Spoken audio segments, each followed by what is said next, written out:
যারা কেল্লা বাবা কইলে হাসেন, আপনি জানেন ওই কেল্লা বাবার কারণে আপনি মুসলমান হইছেন? আরে বেটা, খাজা বাবার ওসিলাই কিন্তু আজকে তুই তোর 14 গোষ্ঠী মুসলমান হইছিস, নইলে এখনো হিন্দু বৌদ্ধ খ্রিস্টান হইতে এখানে থাকতে, মূর্তি পূজারী থাকতে এখনো। তাআলা কাউকে সৎ পথে পরিচালিত করতে চাইলে তিনি তার হৃদয় ইসলামের জন্য খুলে দেন, আবার যাকে তিনি বিপদগামী করতে চান তার হৃদয় অতিশয় সংকীর্ণ করে দেন।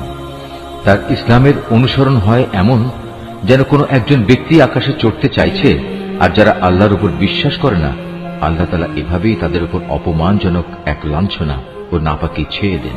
আল্লাহ তাআলার কাছে তার সৃষ্টির নিকৃষ্টতম জীব হচ্ছে সেই বধির ও মূক মানুষগুলো, যারা সত্য দিন সম্পর্কে কিছুই বোঝে না।